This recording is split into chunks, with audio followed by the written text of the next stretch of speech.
525, August 5th, 1962. We all know what took place. We all know.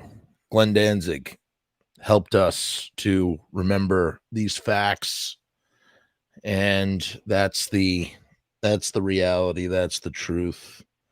Welcome to tonight's show. I guess we'll call this a streaming Evilive show since we're talking, Glenn Danzig and Misfits, all things and such. That's what we call the show when it's one of those kinds of shows. That's what we have to do. Well, I'm trying to share this trying to make this. Oh, God, Facebook Live is so annoying sometimes. I can't even tell you. How are you all tonight? It has been a busy month. I can't even tell you how busy I've been. I always say I'm busy, but this time I was really busy. It's funny. It's last August I was incredibly busy. I mean, last August was really nuts, but we'll get into that a little bit later. I'll bring that up briefly as it relates to what I wanted to share. Yeah, I mean, this is really cool. Okay, so Glenn Danzig's first solo record, Who Killed Marilyn, is being reissued by Glenn Danzig through Evilive Music, and I guess it's being distributed by Cleopatra. I don't know how that works. So like Evilive is his imprint, right? Like technically it's his record label.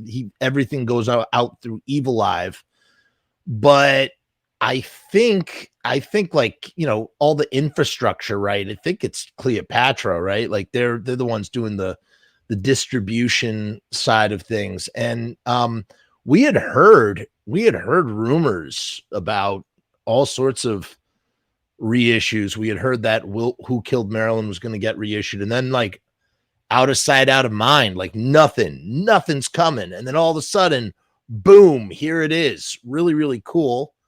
Devilman posted this in the 7th house, and here it is. Let me show you the picture. This is really cool. This is in the 7th house, everybody. Hold on. Boom, look at that. Picture disc, man. Picture disc via Cleopatra Records by way of Evilive Records. And Evilive, as we all know, was Glenn Danzig's enterprise after Plan 9 stopped existing. I think there was like a little interim for a while, right? There was like a good 5 years. There was like nothing. I don't know. Did Black Acid Devil come out on Evilive? Maybe it did.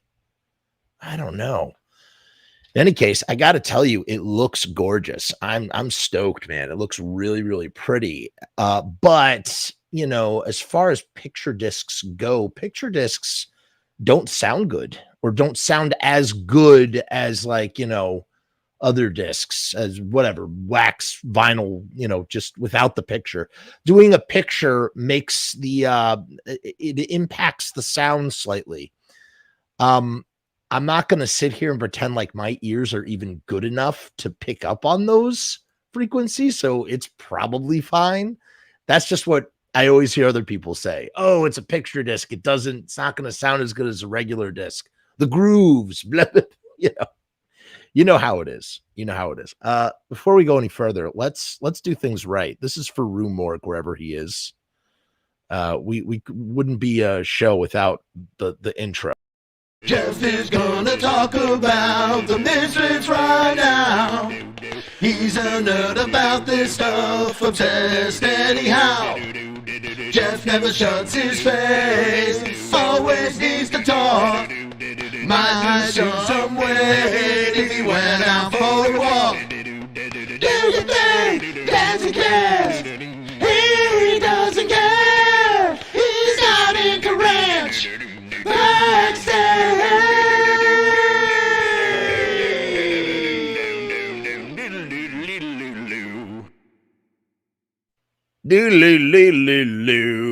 Yeah, baby. We're also doing a giveaway. That's right. I'm giving away t-shirts. Holy hell. How am I doing that? Why am I doing that? I'm doing that through Riot Stickers. We're doing a special giveaway contest, but it's not easy. you're going to have to answer a trivia question. I'm not going to ask the trivia question until the end of the episode. So you got to wait all the way to the end of the episode to hear my little trivia question. And then, and only then, will you get a chance to answer it via FrumessMAIL@gmail.com, link down in the description. You could send any kind of mail to FrumessMAIL@gmail.com. That's where I like to receive all mail. So check it out. Here are the rules. I'm going to be doing a live show every single day. I'm going to be giving away a t-shirt. At the end of every episode, I will ask my trivia question. You will send your answer to FrumessMAIL@gmail.com, and the first person to answer correctly will be the winner. You give me your name, your address, and your t-shirt size. If you are outside of the continental United States, you will have to cover shipping and handling. Join us night after night where I will be doing t-shirt giveaways. Who doesn't like a free t-shirt? I'm not going to go easy on any of you. I'm going to ask really hard questions. So be prepared. Okay, so now you know the rules. You see the design. Cool. Obviously inspired by the Misfits. We love the Misfits here on the channel. So our t-shirt design is inspired by such things. The Frumess Friend Club, not original at all, but whatever. That's just our little thing that we're going to do. Okay, so yeah, let's look at this a little bit more. So Glenn has signed this right here, and the signature is very tasteful, if you ask me. I think when the signature is over lettering or on parts of the picture where there's a lot of information, that really bothers me. I like neat, clean signatures in a non-intrusive kind of area. Okay, that's super important. Here's what Devilman says. So check this out. Now, here's the other thing that's really interesting as we sort of get into this. The Who Killed Marilyn, I don't know if you want to call it an EP or a single. It's a 7-inch, whatever. The Who Killed Marilyn 7-inch only has 2 tracks. It only has 2, just whatever. It's a single. It's got a side A and a side B. Side A is Who Killed Marilyn, and side B is Spook City USA. However, we have 4 tracks. What? Yeah, it's like exciting for 2 seconds because it's not really, it's different mixes, which is still cool. I'm not complaining. That's something new and exciting to look forward to. So what we're getting here is we're getting a 12-inch version of the 7-inch, right? This is a 12-inch, and it's got, when you flip it over, it's kind of cool in the sense that if you've owned a Who Killed Marilyn and you have to flip the disc if you want to hear Spook City USA, now you can listen to the songs twice. You can listen to twice the amount of songs, twice the amount of times, right? Like, that's cool. It's like you can hear the whole EP on one side, flip it over and listen to it again. And not only that, you can hear the same songs remixed. It's remixed by Glenn and this guy, Chris Rakestraw. Does anybody know Chris Rakestraw? I'm not familiar with him. Some guy, engineer of some sorts. Why does Glenn have someone else help him with the remixes? We know how much Glenn loves to be involved in all parts of the process.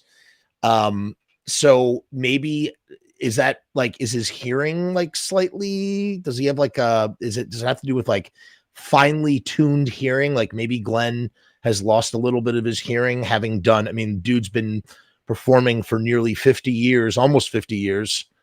For 50 years, my God, why did I say that? 50 years. Yeah, is it 50 years? Wait, holy crap. It is about almost 50 years.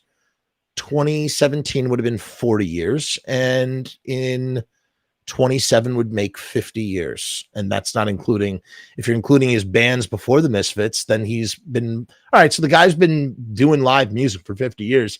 You lose some sound. You lose a little sound, right?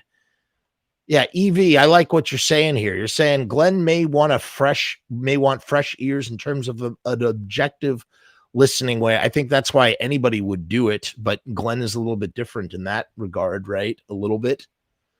Who knows? So in any case, he's got 4 tracks here. Listen, I'm definitely going to pick this thing up. I don't know if I'm going to go for the picture disc. Now it's like, well, wait a minute. Is there anything else coming? I don't know. I honestly don't know.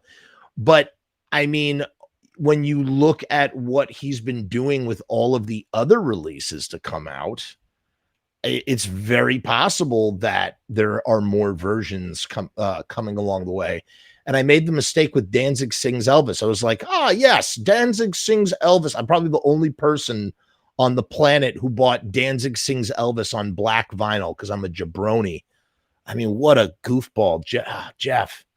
Just like wait 5 fucking minutes. The goddamn thing came out in how many different variants? I could have had my pick. I don't collect, okay? I'm not interested in, I don't need to own them all. I just want to have a really cool version, you know?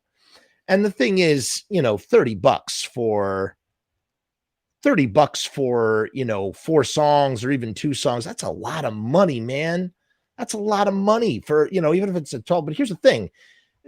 What's incredible about not just, you know, Danzig or Jerry Only or whoever is putting out vinyl. I don't know about Doyle as much. I don't think people are collecting Doyle vinyl the way people collect Jerry or Glenn's stuff. But it's like, this is an investment. Like when you purchase this stuff, like it only appreciates in value.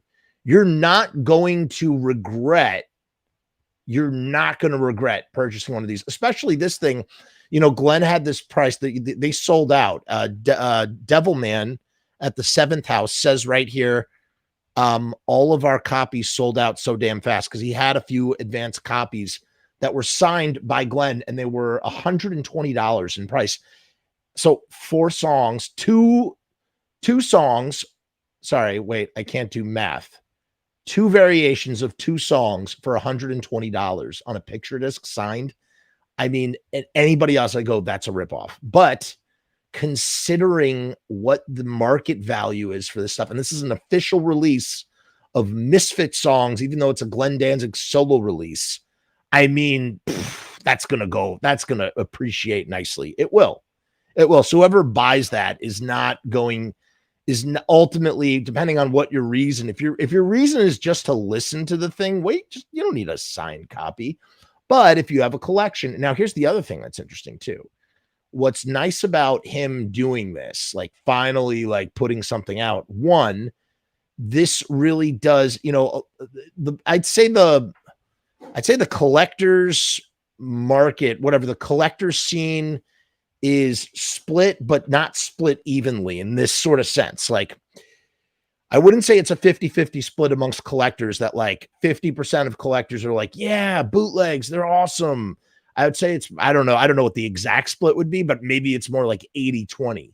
Maybe like 20% of collectors are like, yeah, whatever, bootlegs, cool. And most serious collectors of this stuff hate bootleg shit. They hate it. They don't want it. It's not, you know, for lots of various different reasons. It has to do with overpaying and, you know, whatever, maybe diluting the market, although I don't think that really applies. Here's what's great about this sort of stuff. Putting something out like this is not going to dilute the market value of anything from back in the day. If anything, it's only going to appreciate more. We had Don. Shout out to Don. As a matter of fact, let me show something Don sent me. I haven't had a chance. I got a care package. Remember Don, who he did the Ronnie James Dio documentary? I had him on the show. You should shout out to Don if he watches this. I haven't had a chance to really pimp this. This is a good episode to do this on. Look at this. Look what he sent me. That is nice. This is his production company, 914 Pictures. So he sent me these t-shirts. This one I love. He just printed this up. Look at this. That's pretty rad. I don't know if you could see it. So shout out to Don. He directed a really cool documentary about Ronnie James Dio. It's got the guys from Black Sabbath in it. Ooh, shit. It's got the guys from Black Sabbath in it and some other people. And it's just a great, I mean, everybody you could want in a documentary about Ronnie James Dio. In any case, I don't know how I got over there to that. Point being, Don, now I remember. So Don, oh, fuck, I just lost my train of thought here. Sorry. Don posed this question in the Fiend Collectors thing, discussing, do reissues dilute the market value? And I really don't think they do. I don't think they do. I think they, if anything, they make it more, they make everything more valuable. That's what I think personally. My diehard friend owns some of the weirdest bootlegs. I mean, yeah, they're cool for how odd they are, but you know, a lot of collectors hate them. Glad you could catch a live stream. Fish Paws. How can I listen to it without buying it? I mean, why don't you just buy it and support the artist? Or you could probably listen to the tracks on Spotify. I don't know about the remix versions. Oh God. Listen, Fish Paws, I'm sorry, but like, I hate comments like this. This is like the laziest, most entitled comment from just like internet guy. Sorry, Fish Paw, but I mean, that's how I feel like looking at your comment right now. Like, dude, just buy it, man. Or just like not like ask that question and just go on Spotify and search Who Killed Marilyn and Spook City USA and just listen to it. Like, why even, how can I listen to it without buying it? Like, come on, dude. How do you really think I'm going to like legitimately answer that question? Like, and is it meant to be rhetorical? Like, I don't get that. Oh God, sorry, Fish Paw, get lost, man. I mean, come on. It's just so lame, so whack, so wickety whack. Yeah. So, I mean, look, there's a reason, there's several reasons to own a picture disc version of this if you want to. Me personally, I will wait. I'm hoping, I mean, maybe I'm making a big mistake. I will wait for some other variant, some color that, you know, and not purple, because purple, they already did purple. I want something weird. I want like pink with like sparkly sparkles. I want pink with sprinkles. That's what I want for Who Killed Marilyn. Okay. And then I'll buy that. That's something I would want to have for sure. Like I said, I don't collect. I just, you know, when something cool comes out and I want to listen to it or support it, I'll buy it. That's something I would own. You know, he's put out some other stuff. I know he's doing a picture disc for 777. Man, I slept on that. That's a good album too, Danzig 7, and I slept on it. I don't know if that splatter vinyl is still around. That's something I would listen to a lot. I only want to buy records that I'm going to listen to over and over again. If it's not that, like, I don't collect them in the same way I don't collect comic books, man. You know, I'm that weird guy that buys comic books, or used to buy when I used to read comic books. Like, you should see this wall over here. In earlier live streams, I used to sometimes show footage of this wall.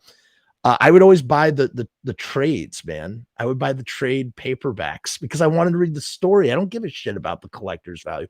Although I do think some of those one shots, I got some one shots back there that prestige books, as they used to call them. I think they go for something now, but I wouldn't sell them. I love them. I want to give them to my son. My son comes down here all the time, and I always tell him, I say, someday that'll all be yours. And he goes, oh boy, he gets super excited. This, that, and the other. Yeah, the tie-dye. I like the tie-dye style. That's what it is. It's a tie-dye style. It looks cool. Let's take a look. So what is the history? What is the history of Who Killed Marilyn in the first place? So let's talk about that. Let's talk about that. So the song, I don't know when the song was written. I don't think anybody really knows except for Glenn when I'm waiting for the autographed edition to come to Cleo Rex. Yeah, I'm sure it will. I don't know when the song was written, but I do know that the song existed in 1978. The song was rehearsed by the Static Age band. So Mr. Jim and Frank Licata, aka Franche Coma, they both used to rehearse that song, and the song had a different arrangement. It was not the same song. And you've heard, you know, Franche Coma's done some whatchamacallit, he's done a couple interviews, and as a matter of fact, Frank, where are you, buddy? You got to come on the show. We're waiting. People are waiting. Frank was supposed to rain check. We got to get him on the show. It's got to happen. Frank always said, all the way back, first time I ever interviewed him, like way back, he said that the harmonies were different. The arrangements and the harmonies were different. He said that for the chorus, the backing vocals, including him, he would sing, "It ain't a mystery. It ain't a mystery. It ain't a mystery." So it would go up and up and up. And then at some point, after Frank and Jim left the band, enter Bobby Steele and Joey Image. And we got what we have now. It ain't a mystery, baby, not to me. So something changed, and whoever rearranged it, whoever decided that to reworked it, and that's where the song, that's what ended up being. However, but again, to point out the fact that the song is older than you may think by, upwards of a year at least. I can't give you an exact date. Nobody can. That would be impossible. Additionally, before Glenn released a solo record, I'm just getting over being sick, so I'm a little phlegmy tonight as I talk. Additionally, in what was I about to say? I totally lost my train of thought when I coughed. Talking about in addition, right? So before Glenn put out the solo record, Who Killed Marilyn, there was another iteration that would have come out and didn't end up coming out. And that would have come out as a 12-inch, I think. It would have been a 12-inch. It wasn't going to be a 7-inch. And, there was a copy that was pressed. It was only pressed on one 12-inch acetate. And it was pressed sometime in the spring of 1979. And what's interesting about this is it's one of two releases that just never came to fruition. Glenn's got a pretty good track record when it comes to putting stuff out. I mean, at least at the beginning in the Misfits times, because then the 80s are full of stuff that, almost came out but didn't come out. But from 77 to 83, Glenn is a pretty good, the Misfits have a pretty good track record of putting stuff out. The Who Killed Marilyn 12-inch and another single, Teenagers from Mars, never came out. Actually, they don't have a good track record because Static Age never came out. And then 12 Hits from Hell never came out. There would have been, according to Eerie, there would have been a Devil's Whorehouse single, and the Succubus lady on Unholy Passion was originally for the Devil's Whorehouse for a Misfits release. Don't quote me on that. I don't know where I pulled that from in my mind, but I feel like that is true. Someone correct me if I'm wrong. I feel like Eerie said that somewhere. Maybe it was when I interviewed him or when I read it somewhere at some point. That was so that's not true. I take back what I said. Glenn's track record's a little mixed. Some stuff would come out, some stuff will not come out. So Teenagers from Mars, there was going to be Static Age and Teenagers from Mars as a 7-inch. And we know that's one of the most sought after collectors records of all time. I think now post Cough Cool going for $20,000 in the 2020s. I think that the Teenagers from Mars, acetate would probably go for even more money, right? Because that was an unreleased record that contains potentially a very rare version of the song, a different mix, perhaps, who knows? So we know about that. I guess after Static Age, that was actually the second aborted release that we know of, at least. There's a third song on Cough Cool that never came out, supposedly Harpies in the Night, Lost to Time, whatever. I'm getting really, really off track here. The point being is that Who Killed Marilyn would have come out on a 12-inch all the way back in 79. And now here we are in the year 2023, and it is coming out as a 12-inch. However, it's missing 3 songs, technically 4 songs. That has an extra song. It has Spook City, but the original track listing for Who Killed Marilyn was a lot different. It was going to be Who Killed Marilyn. They were going to put Eagles Dare. That was going to be side 1. And then on side 2, you would have had the Horror Business EP. How about that? How about that? So what you would have had essentially was a EP of Horror Business era material that just never came to fruition. Why? Why did it never come to fruition? I don't know. Allegedly, apparently, it was too much money to release as a 12-inch. Is that the entirety of the reason? I don't know. Sometime after that, there might have been just the 2 songs, Who Killed Marilyn and Where Eagles Dare, as a 7-inch.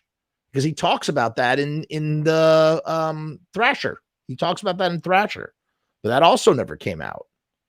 And so there's literally just 1 copy of this, what essentially would have been an EP. Now, the other thing, too, is it came out in spring of 1979. And instead, what was released, here's what's interesting. What happened to Who Killed Marilyn?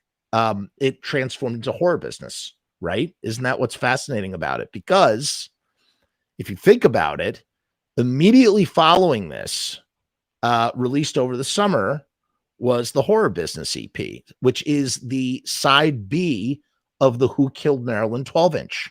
Okay? So Glenn just was like, all right, we're scrapping these 2 songs. Maybe we'll split up the release. We're not going to do a 12-inch release. Maybe we'll just do the 2 songs as a 7-inch and then the 3 songs as a 7-inch. And then Who Killed Marilyn, Where Eagles Dare, that went by the wayside, just leaving us with Horror Business. So isn't it interesting? Isn't it interesting how that sort of evolved? And isn't it even more interesting that anybody gives a shit here?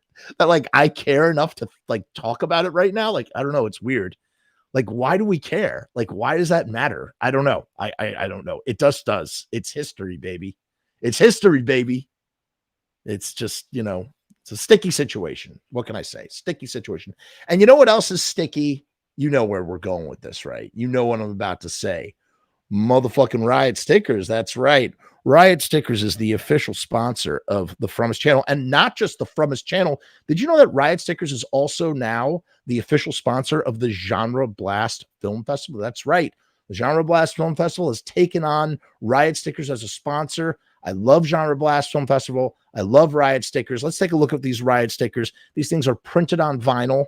They have a UV coating that protects them from the sun. The vinyl protects them from the water, keeps them waterproof. I mean, you just can't go wrong. And we have a special deal with Riot Stickers. You can't find this deal anywhere else. It is 1,000 stickers for $79. That's 7 cents per sticker. And that link is in the description. So if you want to purchase a Glenn Danzig record, you can go down to Cleopatra Records and do that. Or you can go visit the 7th House. We put that link in there too. Or you can go a little bit further down and you can pick up 1,000 stickers for $79. So if you have a band, if you have an art project and you need stickers, if you need to promote, $79 is a great way to spend that. And so the Ride Stickers will also be printing those t-shirts that I will be giving away. Stay tuned at the end for the trivia question answer. And if you don't know what I'm talking about, go to the beginning of this episode and take a look. And since we're here, before we play the commercial, we were talking about Genre Blast Film Festival. Genre Blast is what I was working and toiling away at last. Remember at the beginning of this episode when I said I was super busy last August? Well, I'm busy again because I'm getting my first Blu-ray ready for release. That's right. So Frumess, in addition to being a YouTube channel, Frumess is also an LLC. Did you know that? And my dream, something I've been working towards for a very long time, is putting out my own movies, putting out movies in general. And I'm starting that. That process has officially begun right now. My first release is coming out. It's my second film, and it played at the Alamo Drafthouse at the Genre Blast Film Festival last year. So it's all coming together. And you know what? I just decided this just now. I'm going to reveal the cover art. I said I was going to wait. I'm waiting right now. I have to burn a disc to do. I'm basically making a test pressing that I have to test on my TV. But you know what? I'm going to show you the cover art real quick, just because I feel like it right now. Let me do that. Let me do that for you real quick. If I could just find it. Let's see here. Hold on. I got to pull this back up. Where is it? And it's gone. Ooh, there it is. All right, give me 1 second. Give me 1 second. All right, check out my cover art, man. This is first time people are seeing this. I present to you the cover art for my first release on my new label. And I'm very happy with how it all came out. And yeah, I authored this disc by myself, and it will be available for sale online.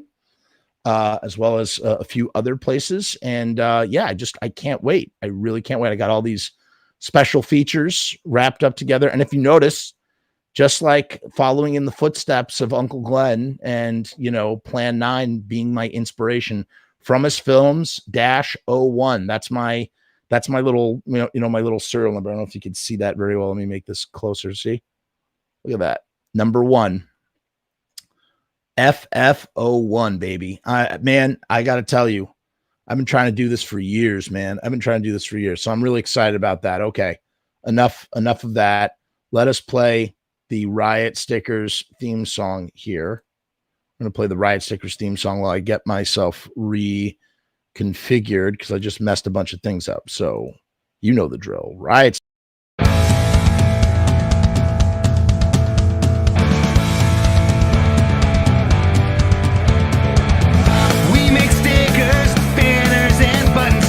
Posters and promo cards, there's nothing we can't print for you. From stage backdrops to bass drum heads, we can print on shirts, we can print on hats, we can print on pants. Cheap prices and high quality, quick turnaround times and free shipping. We also offer free artwork support, great customer service, and so much more. We are the bomb. RiotStickers.com. Riot Stickers, we are the bomb. RiotStickers.com. Riot Stickers, we are the bomb. RiotStickers.com. Riot Stickers, we are the bomb. Oh yeah, baby. Oh yeah. Oh yeah. Thank you. We got Sam Scamacy in the house. He says, super happy for you, Jeff. Looking forward to seeing what you have in store for all of us. I got lots of things in store. Just you wait. Just you wait. That is not me singing the jingle, Johnny. That is actually the singer from Less Than Jake. That is the singer from Less Than Jake who wrote that for the Riot Stickers guys for Sharpie Riot. So that is not me. I do sing. I don't sing well. I do sing, and I've sang a few things on this channel, and you can find my. I've even covered the Misfits. That's right, but I don't play any instruments. So everything I did was a cappella. I did an a cappella rendition of Hybrid Moments and Some Kind of Hate, and I'm very proud of them. Although I do think I added the Misfits backing on one of them. I did a variation, but yeah, check that out if you want to hear a train wreck, because it's a lot of fun. All right, so what were we discussing? We were talking about the lineage of how Who Killed Marilyn started off as a 12-inch. It was going to be a 12-inch EP that split, right? It split into what would have been just Who Killed Marilyn and Where Eagles Dare as a 7-inch, and that got scrapped. And then you're left with side B, which ended up being Horror Business. And in that sequence, it went from Horror Business, and then Teenagers from Mars goes into Children in Heat, as they played it live. So that was the only thing that came out of that. Now here's what's interesting. Now here, there is a mystery. Glenn says it ain't a mystery, baby, not for me, baby, not to me. There is a mystery here though. And it's interesting. I don't know. It's a weird thing, because the Who Killed Marilyn that did come out as a 7-inch, and it came out August 5th, 1981, the anniversary of Marilyn Monroe's death. We all know this. This is nothing new. It was, supposedly printed twice on black. There's black and purple, and I think there's some swirls, right? A couple swirls that exist. But technically it's not a Misfits release. It's a Glenn Danzig solo release. Everybody counts it as a Misfits release. The Misfits recorded those songs. In fact, the Misfits recorded those songs back during was it in the spring of 1979 with Bobby Steele and Joey Image, and they never were released. Those were never released. Now here's what's interesting. Few questions, some rhetorical, some I'm going to attempt to take an educated guess to answer. Okay. Not saying I know the answer. I'm saying I'm going to take an educated guess as to why. So Glenn decides to put out these songs. They come out August 5th, 1981. What's happened in 1981? What happened in, well, wait a minute. They did do stuff in 1980. Googie was in the band. That was not a good excuse, good reason. So for the first 6 months of 1980, they did not really, not 6 months, but the first couple of months, they did not have a stable drummer. Remember, Joey Image walked out on the band in December of 1979 in England. And then there was a window of time where they didn't get Googie just yet. So they were in a lull. And that's why I bring it up, because it was one of a few lulls. And from 1980, through, 81, there was inconsistency. Now, I can't tell you to what extent there was inconsistency. I really can't. There's only a few people on the planet who would actually be able to tell you, apart from Glenn, Jerry, and Doyle and Googie. Maybe Rocky would be able to tell you. I mean, anybody that was close to the band would really know the extent of it, but that's really it. No one else. There's nobody no experts, nobody. There's nobody who could tell you. I don't know. Actually, I don't know. Maybe Steve Zing could tell you, because Steve Zing was around, right? He was in the periphery in some way, shape, or form. Maybe Eerie Von could let you know. When did Eerie Von do that cave shoot? Was in 80, right? It was in 80 because Doyle had already joined the band and asked. Yeah. Okay. In any case, during one of these lulls, and I'm using the word lull, meaning like an inactive period, Glenn, this comes from, I don't know. I don't know where this exactly came from. I think Glenn talks about it in the Pusshead interview, where he's like, the guys were not interested in putting out these songs. Glenn just wanted to put something out. It had been some time since they had put out a record, right? It had been some time had passed. The last thing that actually that's not true, because they put out 3 Hits from Hell, came out in April, so that doesn't make any sense either. I mean, they had just put out a record. In any case, there was a lull. Glenn wanted to put out this record, and he did it without the rest of the band. Although he claimed, he's like loops Googie and I wanted to keep practicing. The other guys didn't want to keep practicing, something along those lines, right? I'm paraphrasing here. Something along those lines, where they wanted to, they did. Wait, what? Chris, you found the location of the cave shoot? Bullshit. Chris, you send an email to FrumessMAIL@gmail.com right now with that exact location. Immediately.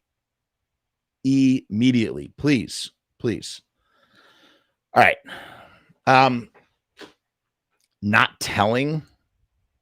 Lame. That's friggin' stupid. Okay, then don't be that way. You know what? I don't believe you. Then I think you're full of shit. If you won't tell me, then you're full of shit. You didn't find the cave.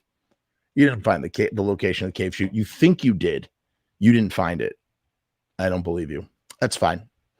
All right. Anyway, back to what I was saying. All right. So there wasn't, for some reason I thought that lull was longer. They put out something in April. August is when they next put out something, or when Glenn next put out something, August 5th. So that doesn't really make sense. Yes, this is where I was going to, though. Glenn dipping his toe into going solo. Some sort of communication, some sort of friction between the band leads to Glenn deciding, hey, I'm going to do a solo record. I'm going to dip my toe into the solo sort of area of things. You know what I mean? And it was just him and one other guy. So George Germain, we talked about George Germain before. George Germain, he's like, man, that dude does not get talked about enough, but he's like integral. He's so integral to the Misfits, man. He's so important to the band. Like, they learned so much from George. He's kind of like I guess he's kind of like a mentor in a way, right? Like, he shows them a lot of technical stuff. He shows them how to customize instruments. He's out there. He's recording their live gigs. In fact, that thing at Max's Kansas City from December of 78, that we have that because of George. George recorded that. And maybe he recorded even more. I don't know. So George and Glenn go into the studio, and George engineers it. George is the engineer, and Glenn lays down all the instruments.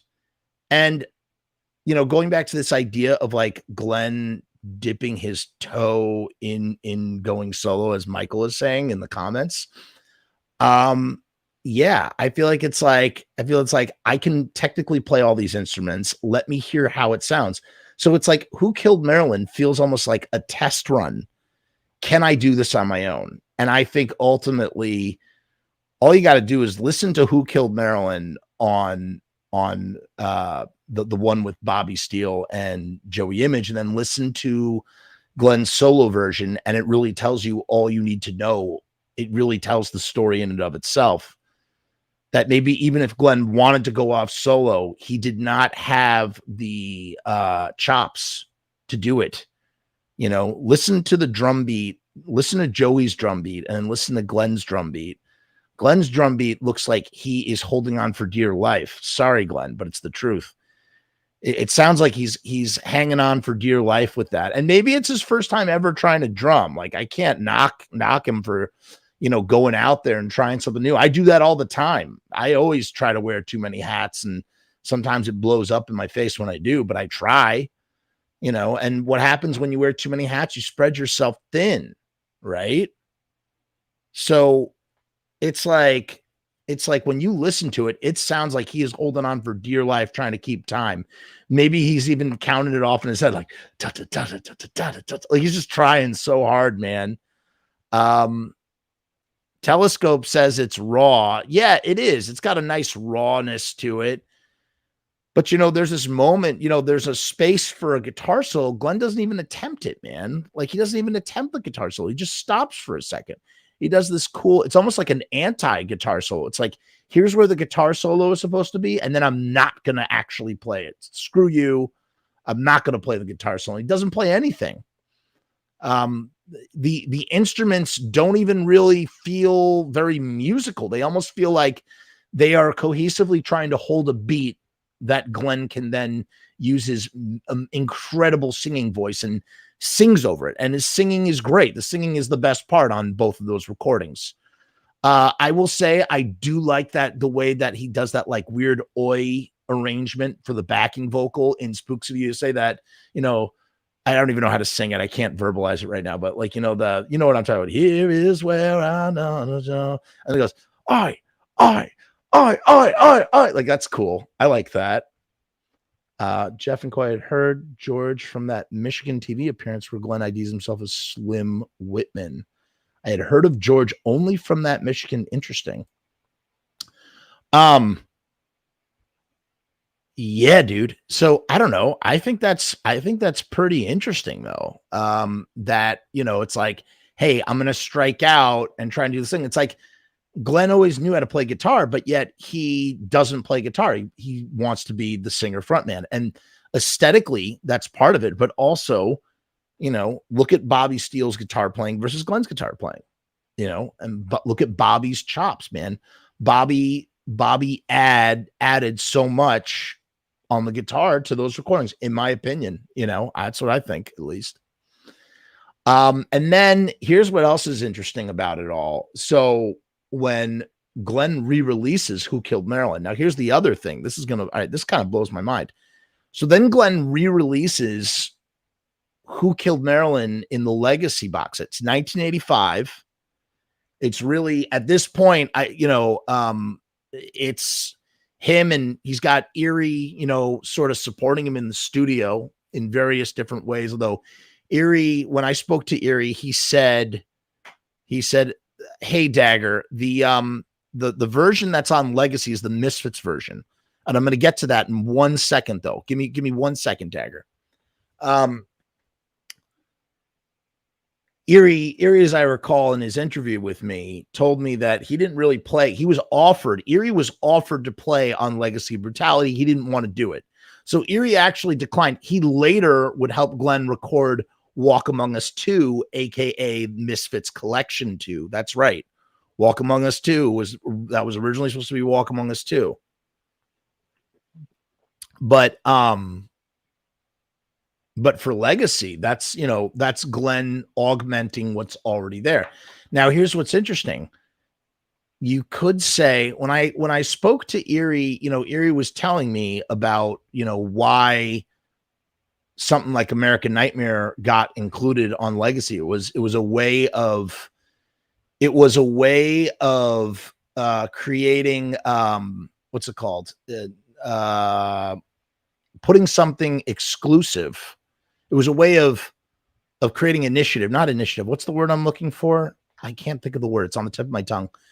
It was a way of creating, not initiative, of creating, motivating, whatever. It's not the right word either. I can't think of the word. It's on the tip of my tongue. It was his way of motivating people to go out and purchase songs that they already had. Here's a song that you don't. It's called American Nightmare. However, in addition to that, so I don't think that's the reason why he changed the version of Who Killed Marilyn. He went in and specifically re-recorded over those tracks, or played over those tracks, trying to pass it off as re-recording because he didn't want to pay royalties.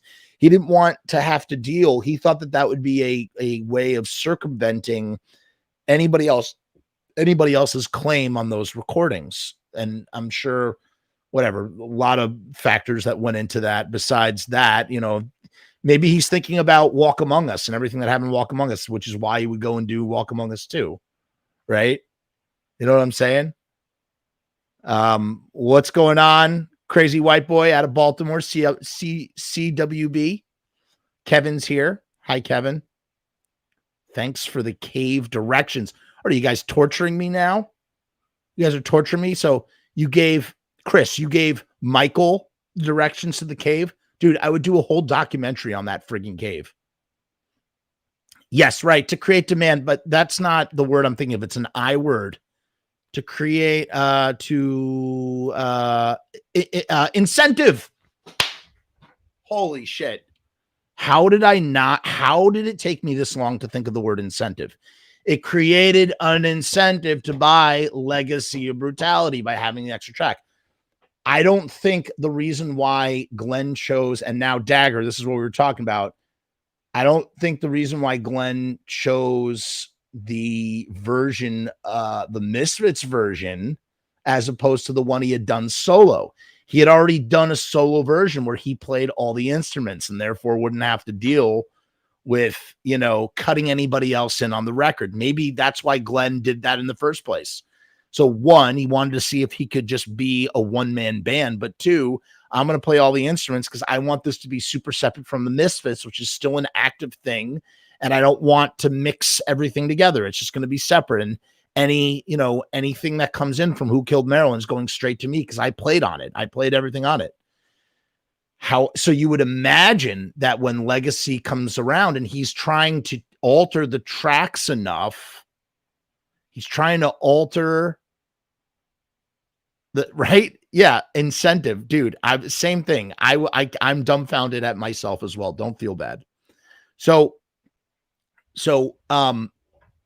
he's going to great trouble and spending money on playing over and reconfiguring the tracks enough that he would feel that he recorded everything himself, even though he doesn't really touch the drums. Or did he?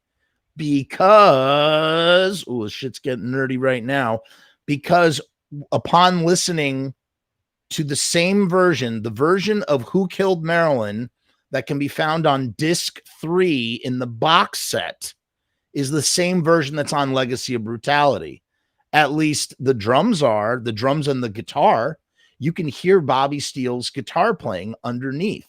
So Glenn took that version instead of the version that's on Who Killed Marilyn. Why did he do that? Why? Because he probably thought it was the superior version. And nobody had ever heard it before. It was an unreleased track.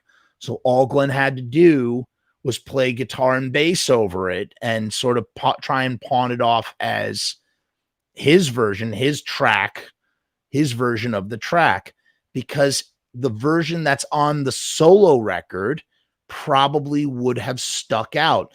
It doesn't sound like the Misfits. It doesn't, the way that the instruments are so wooden, the performances, they feel layered. And what do I mean by layered? It feels like someone is playing guitar on top of somebody else who's playing the drums.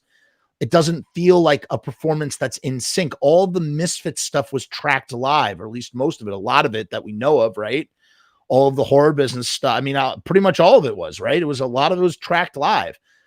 Glenn didn't track Who Killed Marilyn live, and you can tell the difference big time. So perhaps he chose the other version on Legacy of Brutality because it would fit more seamlessly with the other material. Additionally, and again, my ear is not sensitive enough, but somebody who has a better ear than me, who has a more sensitive ear, what's up with the drums on Legacy of Brutality? Because when you listen to the drums on Legacy of Brutality versus the one that's on the disc 3 of the box set, the drums are different. I don't know how they're different. It's a lot more jumbled. The drums are a lot more buried. And it sounds like Glenn is trying to do something to the drums to make it feel more like he's playing them instead of Joey Image. Now, the reason why I even bring that up is because when they're doing Walk Among Us 2, Erie has mentioned Glenn is doing the drums as well on Cough Cool.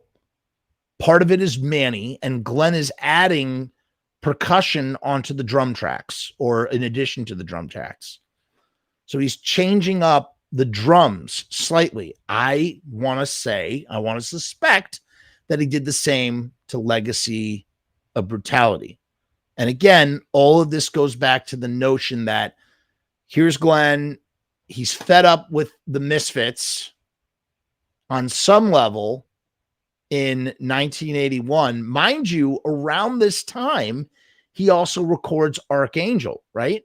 Archangel was originally tracked around the same time that he recorded Who Killed Marilyn and Spook City USA by himself. How about that? Right? In fact, it was a month apart. Okay. Hey, what's up, Zach? We got Count Zacula in the house. How you doing? Good to see you. Thanks for chiming in. Who's putting it out? Cleopatra is putting it out. Brad and Janet. I was watching Legend with my son, the Ridley Scott movie, and I love Tim Curry's voice in that. And he, the goblin's name is Blix. My son does a really good impression of Blix, but I just love the way he goes, Blix. Tim Curry style. He's like, Blix, is there hatred in your heart? And Blix goes, black as pitch. Sigh. He's like, Master, my heart is full of hate, black as pitch, like a midnight witch, something like that. I digress. Legacy is so good. My introduction to the Misfits, 1988, I bought it. Cliff Burton influenced him to do Legacy. I didn't know that. Really? Cliff Burton influenced Glenn to do Legacy. I would love, Michael, go to FrumessMAIL@gmail.com. Please send me any sort of article or anything. I would like to learn more about that. I didn't know that. Where did you hear that, out of curiosity? Theme for a Jackal is the one recording on Legacy I would say gets the most drowned out drum tracks compared to Static Gauge. The drums on Legacy are so quiet. I wonder why. In any case, to go back to this, in terms of actual recordings, okay, so that's where the lull was. Okay, here's where the lull was. I was right. There was a lull. I just completely, it was a difference. It wasn't a difference in the releases. It was a difference in going into the studio. And I was initially correct. So before, remember how he said, oh, they had just released 3 Hits from Hell, but they hadn't recorded in a really long time. They went into the studio to work on 12 Hits from Hell, which yielded 3 Hits from Hell. And that was in September of 1980. We've talked about that ad nauseum. Go check out the 12 Hits from Hell episode.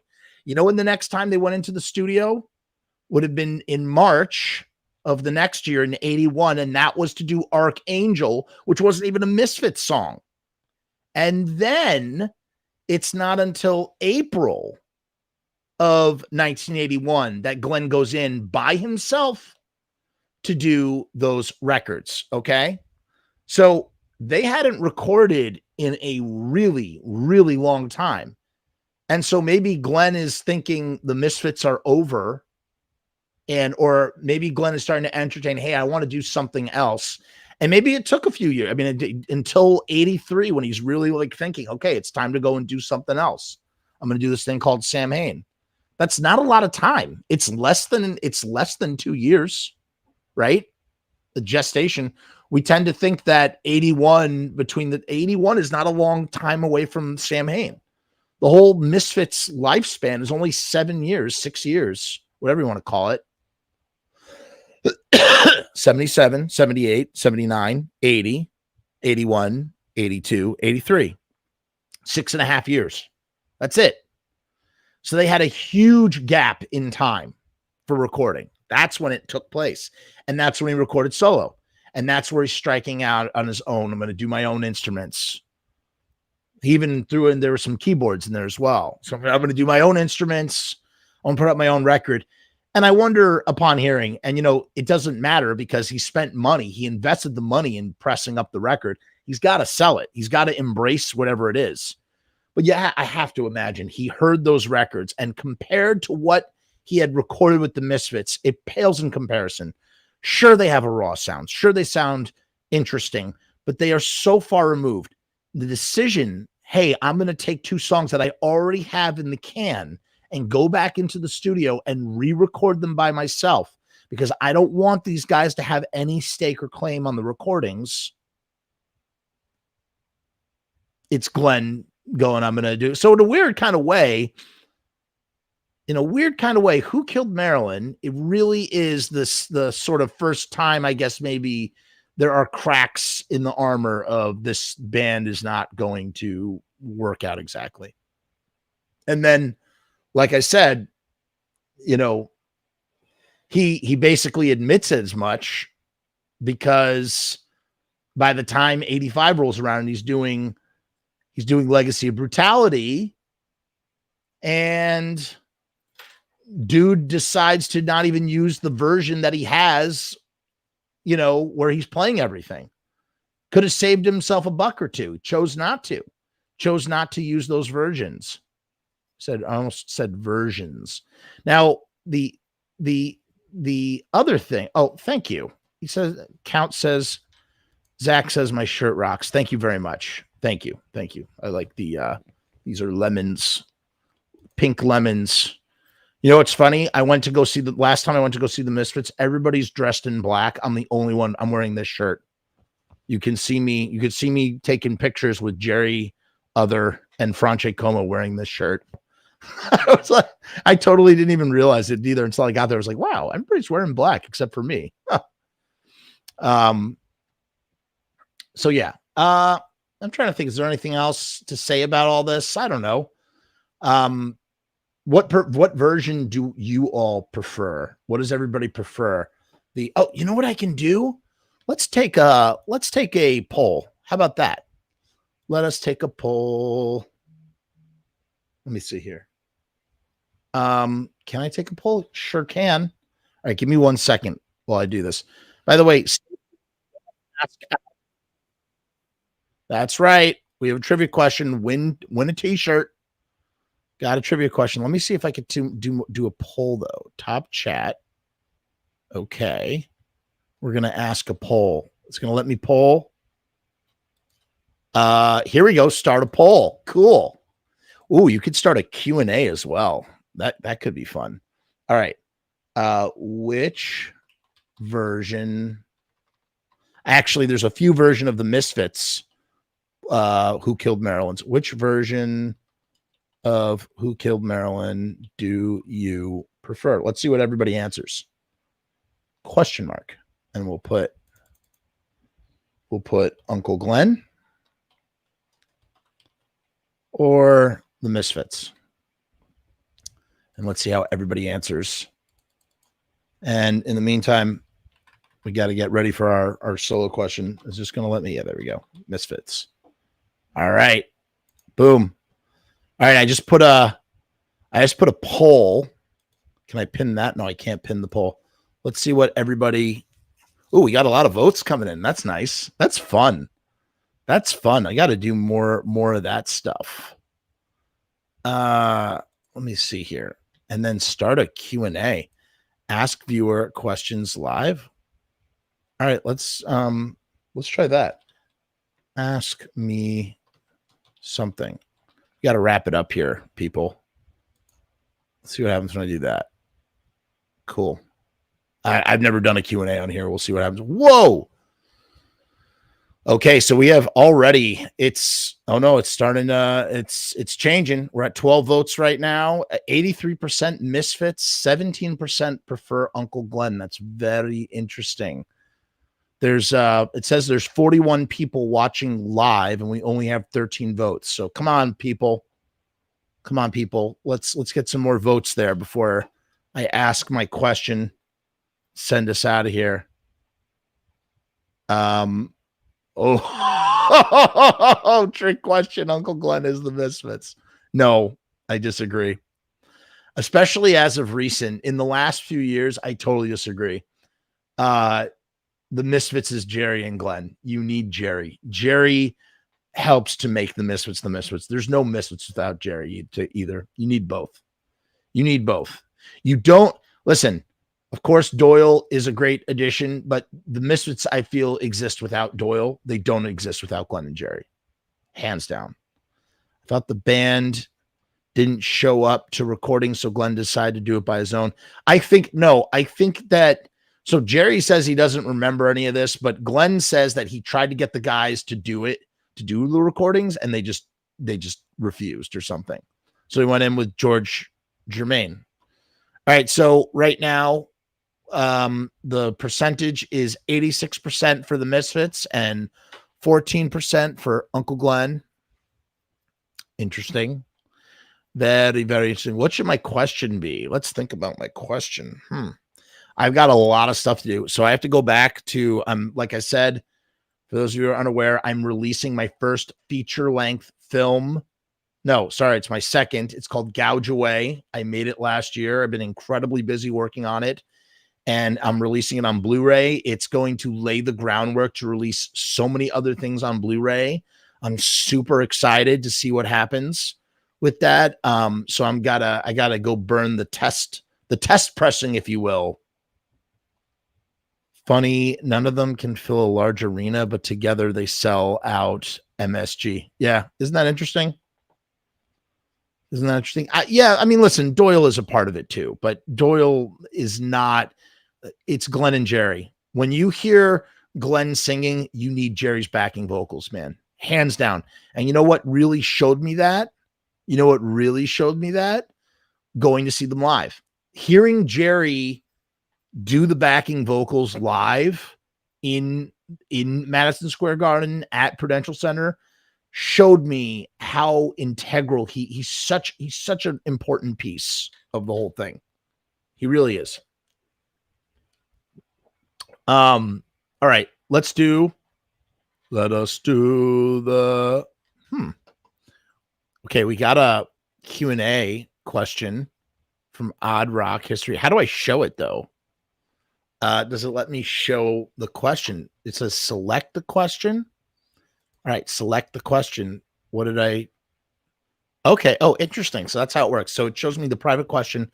So I'm getting asked here in the chat, what is the best drum part in the Misfits discography? So what's interesting is a lot of Googie's parts are very, very much like the same. They're not actually, that's not true. Because when all hell breaks loose. All right, what's the best drum part? I don't know if it's the best drum part, but all hell breaks loose might be one of my favorites. I mean, that is a really, really great drum part. I love the drums on Earth AD. I love the drums on Earth AD, are fantastic. I love the drums on Attitude, on like anything Static Age that Mr. Jim does is so special. Greatest Misfits drummer, Mr. Jim, definitely Mr. Jim. But listen, Manny's drumming is really cool, man. Manny has some cool chops, and Joey, you know, Mr. Jim definitely has. Okay, so here's what's interesting. I think Mr. Jim has more power, more speed. That's what I mean.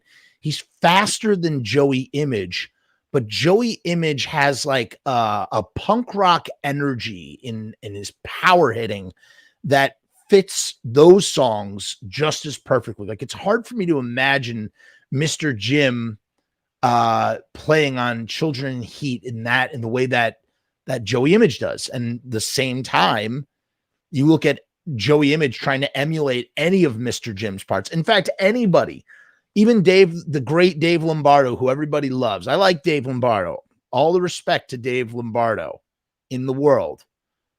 But hold on, I got to highlight this comment because it's fucking hilarious from Zach. That is funny. Let me finish my thought. Oh God, what was I just saying? You listen to Joey Image trying to do Dave Lombardo, about Dave Lombardo. Dave Lombardo, great drummer. No disrespect to Dave Lombardo, but listening to him at the Prudential Center in July, and just listening to him like just brutalize Mr. Jim's parts. He's not doing any of them. He takes so many shortcuts. There's no nuance. You know, maybe he's faster than Jim, like on some level. I don't know. I don't think so. You know, I'm trying to give Dave some sort of bone here because he's Dave fucking Lombardo, but like Mr. Jim, he cannot play Mr. Jim's parts. He just doesn't do it. He doesn't do it right. You know, Mr. Jim is on another level with his drumming on Static Age. Just another fucking level, that dude. You listen again, just listen to any of those songs, man. What he's doing on Comeback, what he's doing on Bullet, what he's doing on Some Kind of Hate, and what he's doing on Attitude. Just spectacular. All right, Zach said something that literally is hilarious. Googie, like everything with Googie is like, can you hear that? I feel like there's so many Misfits songs that Googie plays on where it's just like, but then again, he's also doing All Hell Breaks Loose. All Hell Breaks Loose. And he's going, boom, boom, boom, boom, boom, boom, boom, boom, boom. They're pretty impressive for a guy who never drummed before. I mean, Googie, that was the first band he was in, was the Misfits, I guess. But Count Zacula says Robo is the Doyle of Misfits drummers. That is so fucking true. Robo is the Doyle of Misfits drummers, dude. He is. That's perfect. That's true. What a pair they were. What a pair they were. As a drummer, Odd Rock History says, as a drummer, it's ridiculous to play anything on Earth AD. Same with All Hell Breaks Loose. That beat is not complicated, but it's strange to play. Interesting. I'd love to hear the Earth AD songs with Googie. I mean, Googie's drum playing does appear on some Earth AD songs. I think Googie is drumming on We Bite. Googie drums on Die Die My Darling, and Googie drums on what's that last one? We Bite, Die Die My Darling, and Mommy Can I Go Out and Kill Tonight are all Googie drumming. I believe. I don't think that's Robo. Robo is the Doyle of Misfits drummers. I love that. Nobody says Dave. Nobody says Dave. He's the best live Misfits drummer. I don't know, man. I feel like Mr. Jim. Nobody does Mr. Jim's drums like Mr. Jim. Nobody at all. Sorry. Nobody does it. Nobody does it. Hold on. I see a few more comments. We gotta wrap this up, guys. But could Mr. Jim play Robo's songs from Earth AD? That I don't know. I don't know, man. But listen, even if he couldn't, I mean, Robo's a hardcore drummer. Even if Mr. Jim couldn't, that doesn't take away from his fucking incredible prowess and his speed. Think about how fast of a drummer Mr. Jim is and everything that he's doing. Those fills, man. You know what? I want to give Jim the benefit of the doubt. I think he could do the Static Age. I mean, the Earth AD material. It wouldn't be as heavy, but it would have more finesse to it too. I don't know. I think Mr. Jim could do it. Yeah. Okay. Zach has good analogies tonight. He says, Mr. Jim is the Bobby Steele of Misfits drummers. Hell fucking yeah. Two great analogies. Yep. Dave is like Jimi Hendrix doing Doyle's work. Yeah, but he takes shortcuts. He misses there's so much that he misses out. I don't know, man. I don't know. Dagger says that Dave does Green Hell really good. Fine, but that's just one song. Dave is overqualified. All right, guys, it's time for the trivia question. I'm going to read out the rules one more time, and then I got to decide on my trivia question. I think I know what it is. By the way, to finish that poll, let's take a look. Let's take a look at the poll. So we're going to end the poll now. The final, it was 79% Misfits versus 21% Uncle Glenn. Here are the rules one more time for the contest. These shirts will be printed up by riotstickers.com. I'm going to be doing a live show every single day. I'm going to be giving away a t-shirt. At the end of every episode, I will ask my trivia question. You will send your answer to FrumessMAIL@gmail.com, and the first person to answer correctly will be the winner. You give me your name, your address, and your t-shirt size. If you are outside of the continental United States, you will have to cover shipping and handling. Join us night after night where I will be doing t-shirt giveaways. Who doesn't like a free t-shirt? I'm not going to go easy on any of you. I'm going to ask really hard questions. So be prepared. Okay, ready? Yeah, I agree. Scottish. Mr. Jim for president. Hell fucking. In fact, Mr. Jim shared with me a recording of his new band, The Vindicators, and it sounds fucking awesome. Really awesome. Mr. Jim is very potent, man. He's very potent, and he's still got a lot of kick in him. So, he probably could do the Earth AD material, but he's not a hardcore drummer, like it's just a different mentality. Like that doesn't mean speed and power in hardcore drumming does not make you a superior drummer. Again, let's see Robo actually play the parts that Mr. Jim does on Static Age. Like actually play the parts, do all the fills, do all the little intricate little things that Jim is doing. You know, I mean, the guy is a fucking drumming genius on Static Age. So, all right, here is my trivia question. It's hard, but it's not super hard. Do not answer it in the comments. The only way you can get it correct is if you send it in the email. If you don't send it in the email, it does not count. All right. First one I receive will be the one that is the winner. If you've answered a question on a previous show and you haven't heard from me, it's because I haven't checked any of them yet. I want to get a certain number in, and then I will start making the arrangements and whatnot. I'm waiting. All right. My question is as follows. This Misfits track, hold on, let me just make sure I'm clearly asking the question right. Don't want to fuck this up. Hold on, I just realized I might be fucking it up. Let's just make sure, Jeff. Don't fuck this up, buddy. Don't fuck this up. Is that really not available to me? Here we go. All right. Just making sure. Just making sure. Yeah, that's what I thought. That's what I thought. Okay. One of the rarest Misfits tracks was not heard until its release in 1996. Think about the wording I'm using very carefully. Okay. Don't take a minute. Listen to what I'm saying. One of the rarest Misfits tracks was not released until 1996. It only appears on one release. What is the name of that release and what is the name of that track? It's the only place it appears. It was not officially released until 1996.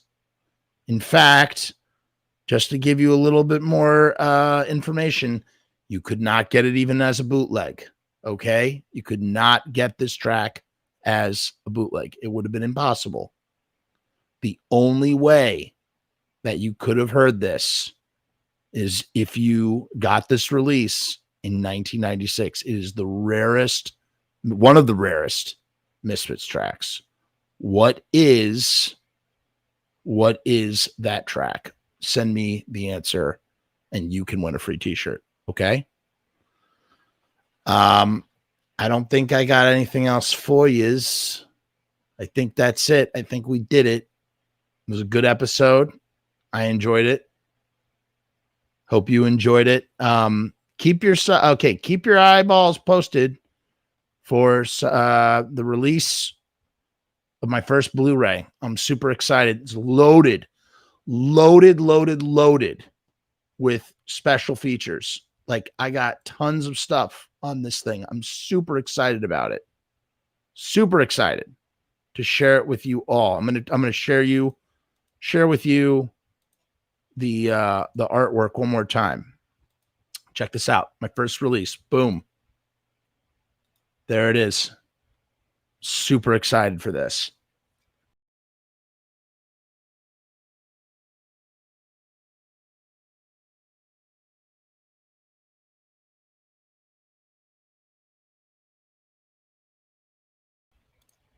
So that's going to be my very first Blu-ray available for purchase.